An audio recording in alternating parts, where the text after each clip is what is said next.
So I have a special All Road to Camelot edition. While we were at Quartzite, we bought a keyless lock entry. So we're going to be installing that today. It's going to replace the current system we have right here. Hopefully it will go quick and smooth. We'll start that up right after this.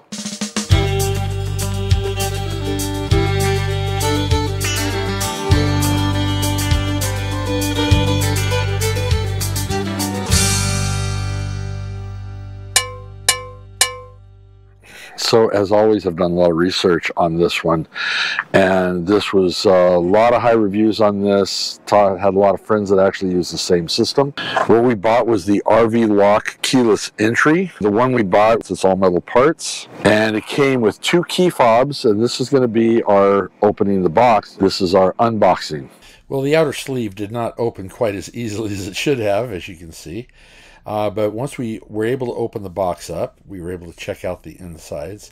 My microphone decided to cut out halfway through this video, so I'm having to do a voiceover right now. So there's definitely some information in the inner pouch that actually had the instruction manual in there. Then you have the actual keyless entry mechanism itself. Very heavy duty. I mean, you can tell when you pull it out of the box. It's definitely a solid, heavy unit right there. So definitely confirm all metal parts, and everything was ready to go right out of the box. Also included in the box was a smaller box that held the 2 key fobs and extra mounting hardware and additional keys, so if power ever did go out, the batteries die, you could still get in using keys. So that's basically what comes in the box.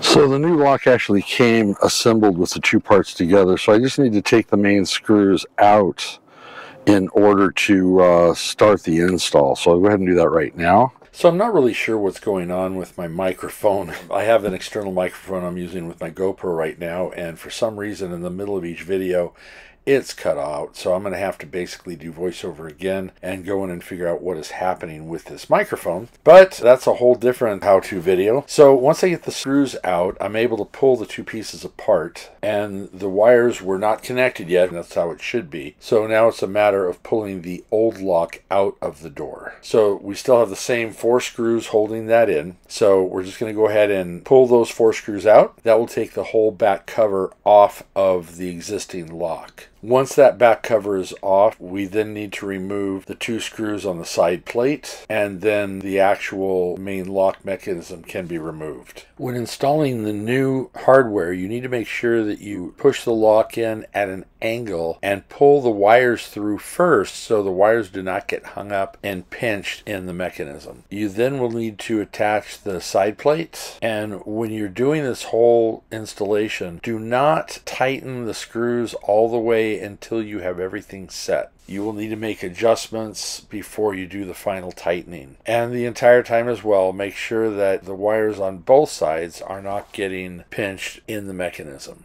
So we now need to make a connection of both the back and front side of the 4-pin wire connection, and then carefully put the wires inside what void space you have. So now it's as simple as making sure that the locking mechanisms line up with the proper pins on the other side, and you may want to test to make sure that everything is working properly before you get the screws in. And then once you get the screws in, readjust, make sure everything is aligned, and then you can go ahead and do a final tightening.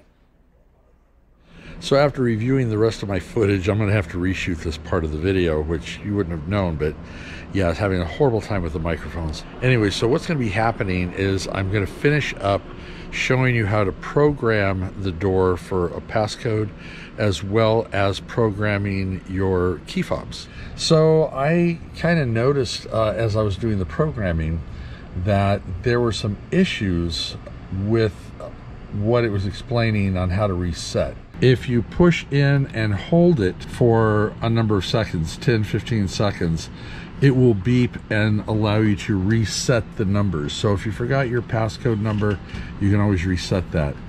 You can also hold this in until it beeps at you to reset the fob. So we're going to do that right now. Let's start with the number. If I hold this in,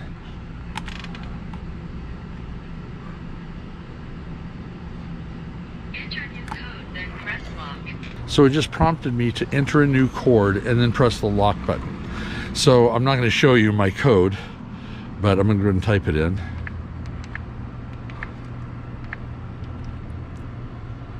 lock. Enter new code, then press lock. And it has you do that twice.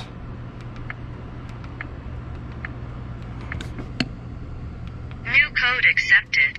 The new code has been accepted into the door, so when I use that new code,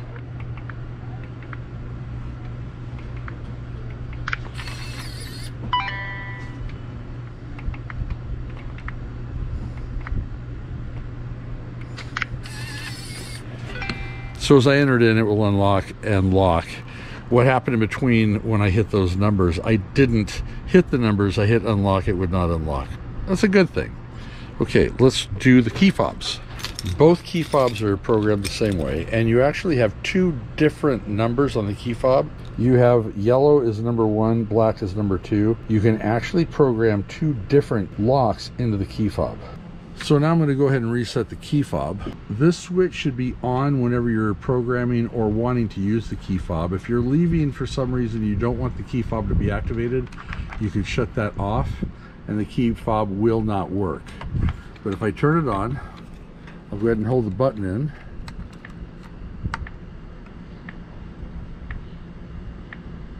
Remote memory reset. So it basically told me that the memory has been removed and it's ready to be reset. So if I push the button just once, Connect your remote. so now it's ready to connect the remote. So what I need to do is press the lock button down. Remote connected. So now this one is connected. So if I hit this to open, or it's just open, let's close it. So there's lock. And there's open. So I need to do the same thing again for the second key fob. To do the second key fob, I only have to press the button once quickly and then let go. Connect your remote. Remote connected. So now both key fobs are programmed and ready to go.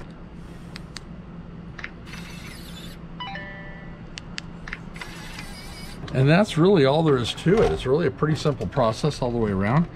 And we have been using it for a few days now. It's worked out really great. I've just been having trouble with the video. So that's about it. So until next time, make sure you hit that subscription button, press the notification bell, let you know when we post every Sunday at 2. Thumbs up for good measure, and we will see you on the road. Sláinte. Okay.